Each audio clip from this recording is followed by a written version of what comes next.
ತಮಿಳುನಾಡಿಗೆ 15.6 ಟಿಎಂಸಿ ನೀರನ್ನ ಹರಿಬಿಡಬೇಕು ಅಂತ ಹೇಳಿ ಆದೇಶವನ್ನ ಸಿಡಬ್ಲ್ಯೂಆರ್ಸಿ ನೀಡಿರೋದು. ಇದಕ್ಕೆ ತೀವ್ರ ವಿರೋಧ ವ್ಯಕ್ತವಾಗ್ತಾ ಇದೆ. ಮಂಡ್ಯದಲ್ಲಿ ಕಾವೇರಿ ನೀರು ನಿಯಂತ್ರಣ ಸಮಿತಿ ಆದೇಶಕ್ಕೆ ಆಕ್ರೋಶ ವ್ಯಕ್ತವಾಗ್ತಿದೆ. ಈ ಆದೇಶ ಮರಣ ಶಾಸನ ಅಂತ ಮಂಡ್ಯ ರೈತರು ಆಕ್ರೋಶವನ್ನು ವ್ಯಕ್ತಪಡಿಸ್ತಾ ಇದ್ದಾರೆ. 15 ದಿನದಲ್ಲಿ 15.6 ಟಿಎಂಸಿಯನ್ನ ಬಿಟ್ರೆ ರಾಜ್ಯದ ಜನ ಏನ್ ಮಾಡಬೇಕು ಅಂತ ಹೇಳಿ ರೈತರು ಪ್ರಶ್ನಿಸ್ತಾ ಇದ್ದಾರೆ. ಯಾವುದೇ ಕಾರಣಕ್ಕೂ ಸರ್ಕಾರ ತಮಿಳುನಾಡಿಗೆ ನೀರನ್ನ ಬಿಡಬಾರದು, ರಾಜ್ಯ ಸರ್ಕಾರ ರೈತರ ಪರವಾಗಿ ನಿಲ್ಲಬೇಕು ಅಂತ ಹೇಳಿ ರೈತರು ಒತ್ತಾಯಿಸ್ತಾ ಇದ್ದಾರೆ. ಮಂಡ್ಯದಲ್ಲಿ ರೈತರು ಈಗ ಈ ಆದೇಶದ ವಿಚಾರಕ್ಕೆ ಸಂಬಂಧಪಟ್ಟಂತೆ ಆಕ್ರೋಶವನ್ನು ವ್ಯಕ್ತಪಡಿಸ್ತಾ ಇದ್ದಾರೆ. 15.6 ಟಿಎಂಸಿ ನೀರು ಬಿಡಬೇಕು ಅನ್ನುವಂತಹ ಸಿಡಬ್ಲ್ಯೂಆರ್ಸಿ ಆದೇಶದ ವಿಚಾರವಾಗಿ ಮಂಡ್ಯದಲ್ಲಿ ರೈತರು ಆಕ್ರೋಶವನ್ನು ವ್ಯಕ್ತಪಡಿಸ್ತಾ ಇದ್ದಾರೆ. ಇದು ಮರಣ ಶಾಸನ ರಾಜ್ಯದ ರೈತರ ಪಾಲಿಗೆ ಆಕ್ರೋಶವನ್ನು ವ್ಯಕ್ತಪಡಿಸ್ತಾ ಇದ್ದಾರೆ. ಈ ರೀತಿಯಾಗಿ ಯಾವುದೇ ಕಾರಣಕ್ಕೂ ಸರ್ಕಾರ ತಮಿಳುನಾಡಿಗೆ ನೀರನ್ನು ಬಿಡಬಾರದು, ರಾಜ್ಯ ಸರ್ಕಾರ ರೈತರ ಪರವಾಗಿ ನಿಲ್ಲಬೇಕು ಅಂತ ಹೇಳಿ ರೈತರು ಒತ್ತಾಯವನ್ನ ಮಾಡ್ತಾ ಇದ್ದಾರೆ. ಮಂಡ್ಯದ ದೃಶ್ಯವನ್ನ ನೋಡ್ತಾ ಇದ್ದೀರಿ.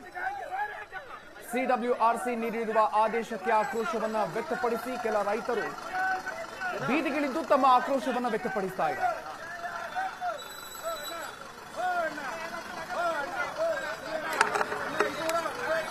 ಸಿಡಬ್ಲ್ಯೂಆರ್ಸಿ ಇವತ್ತು ನೀಡಿರುವಂತಹ ಆದೇಶ ಮುಂದಿನ 15 ದಿನಗಳಲ್ಲಿ 15.6 ಟಿಎಂಸಿ ನೀರನ್ನ ತಮಿಳುನಾಡಿಗೆ ಹರಿಸುವಂತೆ ಈಗ ಆದೇಶವನ್ನ ಕೊಟ್ಟಿರೋದು. ಕರ್ನಾಟಕದಲ್ಲಿ ಪ್ರಸ್ತುತ ಕಾವೇರಿ ಜಲಾನಯನದ ಡ್ಯಾಂಗಳಲ್ಲಿ ಇರೋದು 65 ಟಿಎಂಸಿ ನೀರು. ಆ ಪೈಕಿ 15.6 ಟಿಎಂಸಿ ನೀರನ್ನ ತಮಿಳುನಾಡಿಗೆ ಹರಿಬಿಡಬೇಕು ಅಂತ ಹೇಳಿ ಸಿಡಬ್ಲ್ಯೂಆರ್ಸಿ ಆದೇಶವನ್ನ ಕೊಟ್ಟಿರೋದು ಆಕ್ರೋಶಕ್ಕೆ ಕಾರಣ ಆಗಿದೆ.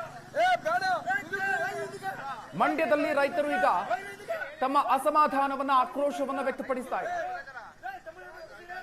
ಹೆಚ್ಚಿನ ಡೀಟೇಲ್ಸ್ ನೀಡೋದಕ್ಕೆ ನಮ್ಮ ಮಂಡ್ಯ ಪ್ರತಿನಿಧಿ ನಂದನ್ ಇದೀಗ ನಮ್ಮ ಜೊತೆಗೆ ನೇರ ಸಂಪರ್ಕದಲ್ಲಿದ್ದಾರೆ. ನಂದನ್, ಇದೀಗ ಮಂಡ್ಯದಲ್ಲಿ ರೈತರು ಆಕ್ರೋಶವನ್ನು ವ್ಯಕ್ತಪಡಿಸಿ ಬೀದಿಗಿಳಿದಿದ್ದಾರೆ. ರೈತರು ಏನ್ ಹೇಳ್ತಾ ಇದ್ದಾರೆ? ಮಧುಕರ್, ಸಿಡಬ್ಲ್ಯೂಆರ್ಸಿ ಮತ್ತೆ ರಾಜ್ಯಕ್ಕೆ ಬಿಗ್ ಶಾಕ್ ನೀಡಿದೆ. ಕೆಲ ದಿನಗಳ ಕಾಲ ಪ್ರಕೃತಿಯ ವರವಾಗಿ ಕಾವೇರಿ ಹೋರಾಟ ತಣ್ಣಗಿತ್ತು. ಆದರೆ ಈಗ ಮತ್ತೆ ಭುಗಿಲೇಳುವಂತ ಆದೇಶವನ್ನ ಸಿಡಬ್ಲ್ಯೂಆರ್ಸಿ ಕೊಟ್ಟಿರ್ತಕ್ಕಂಥದ್ದು. ಪ್ರತಿನಿತ್ಯ ಮುಂದಿನ 15 ದಿನಗಳ ಕಾಲ ಪ್ರತಿನಿತ್ಯ 12,000 ಕ್ಯೂಸೆಕ್ ನೀರನ್ನ ಬಿಡಬೇಕು ಅನ್ನುವಂಥ ಆದೇಶ ಇದಾಗಿದೆ. 15 ದಿನಗಳಲ್ಲಿ 16 ಟಿಎಂಸಿ ಅಷ್ಟು ನೀರನ್ನ ಬಿಡಬೇಕು ಅನ್ನುವಂಥ ಆದೇಶದ ವಿರುದ್ಧ ಈಗ ರೈತರು ಮತ್ತೆ ಬೀದಿಗಿಳಿದಿರ್ತಕ್ಕಂಥದ್ದು ನೀವು ದೃಶ್ಯಗಳಲ್ಲಿ ಕೂಡ ಗಮನಿಸಬಹುದು. ಮಂಡ್ಯದ ಸಂಜೆಯ ವೃತ್ತದಲ್ಲಿ ಈಗಾಗಲೇ ಪ್ರತಿಭಟನೆಗಳು ಭುಗಿಲೆದ್ದಿರ್ತಕ್ಕಂಥದ್ದು. ರೈತ ಪರ ಹಾಗೂ ಕನ್ನಡ ಪರ ಸಂಘಟನೆಗಳೆಲ್ಲವೂ ಕೂಡ ರಸ್ತೆಯನ್ನ ತಡೆದು ತಮ್ಮ ಆಕ್ರೋಶವನ್ನ ವ್ಯಕ್ತಪಡಿಸ್ತಾ ಇದೆ. ಅಂದ್ರೆ ಈ ಹಿಂದೆ ಕೂಡ ಆದೇಶ ಆದಂತಹ ಸಂದರ್ಭದಲ್ಲಿ ಇದೇ ರೀತಿಯಾದಂತಹ ಹೋರಾಟದ ಕಿಚ್ಚು ಹೆಚ್ಚಾಗಿತ್ತು. ಕೆಲ ದಿನಗಳ ಕಾಲ ಕಾವೇರಿ ಜಲಾನಯನ ಪ್ರದೇಶದಲ್ಲಿ ಮಳೆ ಚೆನ್ನಾಗಿದ್ರಿಂದ ತಮಿಳುನಾಡಿಗೆ ಪ್ರಕೃತಿ ದತ್ತೀಯವಾಗಿ ನೀರು ಹರಿದು ಕಾವೇರಿ ಸಮಸ್ಯೆ ಸ್ವಲ್ಪ ಮಟ್ಟಿಗೆ ಬಗೆಹರಿದಿತ್ತು. ಆದರೆ ಒಂದಷ್ಟು ನಿರೀಕ್ಷೆಗಳಿತ್ತು. ಈಗಿರ್ತಕ್ಕಂಥ ನೀರನ್ನ ಕುಡಿಯೋ ನೀರಕ್ಕೆ ಬಳಸಬೇಕು, ಮುಂದೆ ಈ ತಮಿಳುನಾಡಿಗೆ ಬಿಡುವಂತ ಆದೇಶಗಳಾಗೋದಿಲ್ಲ ಅನ್ನುವಂಥದ್ದು. ಆ ನಿರೀಕ್ಷೆಗಳೆಲ್ಲವೂ ಕೂಡ ಸುಳ್ಳಾಗಿದೆ. ಮತ್ತೆ ತಮಿಳುನಾಡಿಗೆ ನೀರು ಬಿಡಬೇಕು ಅನ್ನೋ ಆದೇಶವನ್ನ ಸಿಡಬ್ಲ್ಯೂಆರ್ಸಿ ಮಾಡಿದೆ. ಈಗ ಅದರ ವಿರುದ್ಧ ಎಲ್ಲ ಹೋರಾಟಗಾರರು ರೊಚ್ಚಿಗೆದ್ದಿದ್ದಾರೆ. ಸರ್, ಮತ್ತೆ ಮುಂದಿನ 15 ದಿನಗಳ ಕಾಲ ತಮಿಳುನಾಡಿಗೆ ನೀರು ಹರಿಸಬೇಕು ಅನ್ನುವಂಥ ಸಿಡಬ್ಲ್ಯೂಆರ್ಸಿ ಆದೇಶ. ಸರ್, ಅದು ಒಂಥರ ಪರ್ವಾಧಿಕಾರಿ, ಅವರು ಸರ್ವಾಧಿಕಾರಿ ಧೋರಣೆ ತೋರ್ತವ್ರೆ. ಅಲ್ಲಿರುವಂತ ಪ್ರಾಧಿಕಾರದಲ್ಲಿರುವಂತ ಎಲ್ಲಾ ಸದಸ್ಯರು ನಮ್ಮ ರಾಜ್ಯದ ವಿರುದ್ಧವಾಗಿರ್ತಾರೆ. ಅಂತ ರಣಹೇಡಿಗಳನ್ನ ನೆಮ್ಕೊಂಡು ಈ ನಮ್ಮ ರಾಜ್ಯ ಸರ್ಕಾರ ಕೂತಿದೆ. ಇದು ಕೇಂದ್ರ ಮಧ್ಯ ಪ್ರವೇಶ ಮಾಡಬೇಕು. ಬಿಜೆಪಿ ಸಂಸದರು ಅವರಿಗೆ ಬಾಯಿಗೆ ಏನ್ ಇಟ್ಕೊಂಡವರು ಅಂತ ಗೊತ್ತಿಲ್ಲ. ಅಂತ ಏಡಿ ಸಂಸದರು ಬಿಜೆಪಿ ಅವರು ಅಲ್ಲಿ ಹೋಗಿ ಏನು ಕೇಂದ್ರದಲ್ಲಿ ಇವತ್ತು ಪ್ರಾಧಿಕಾರದ ಮುಂದೆ ಕೂತು ಮಾತಾಡುವಷ್ಟು ಧೈರ್ಯ ಅವರಿಗಿಲ್ಲ. ಮಾನ್ಯ ಪ್ರಧಾನಮಂತ್ರಿಗಳು ಇದಕ್ಕೆ ಮಧ್ಯ ಪ್ರವೇಶ ಮಾಡಿ ಕೂಡಲೇ ನಮಗೆ ಆಯ್ತಾ ಇರುವಂತಹ ಅನ್ಯಾಯವನ್ನು ನಿಲ್ಲಿಸಬೇಕು. ನಾನು ಬೆಳಗ್ಗೆನೆ ಮಾಧ್ಯಮಗಳಲ್ಲಿ ಹೇಳಿದೆ, ಇವತ್ತು ಅವ್ರು ಏನೇ ತೀರ್ಪು ಕೊಟ್ಟರು ನಮ್ಮ ವಿರುದ್ಧವಾಗೇ ಕೊಡೋದವರು, ಕರ್ನಾಟಕ ರಾಜ್ಯದ ವಿರುದ್ಧವಾಗೇ ಕೊಡ್ತಾರೆ.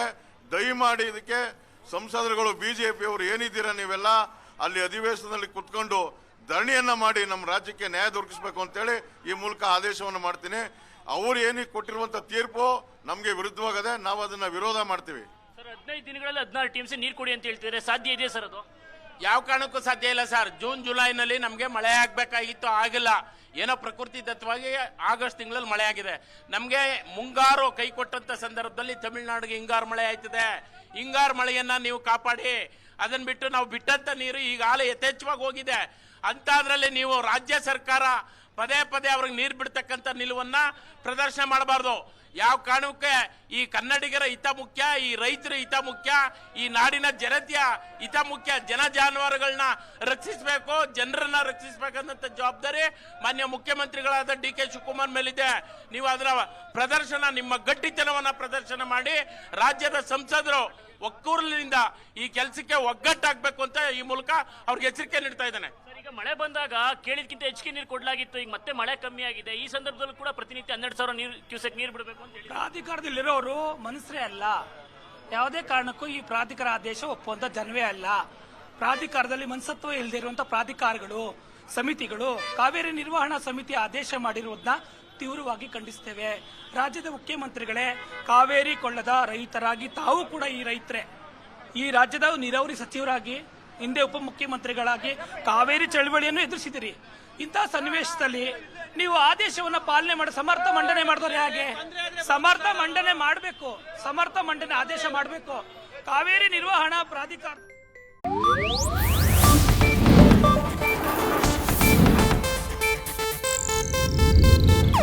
ಇದು ಏಷ್ಯಾನೆಟ್ ನ್ಯೂಸ್ ನೆಟ್ವರ್ಕ್ ಪ್ರಸ್ತುತಿ.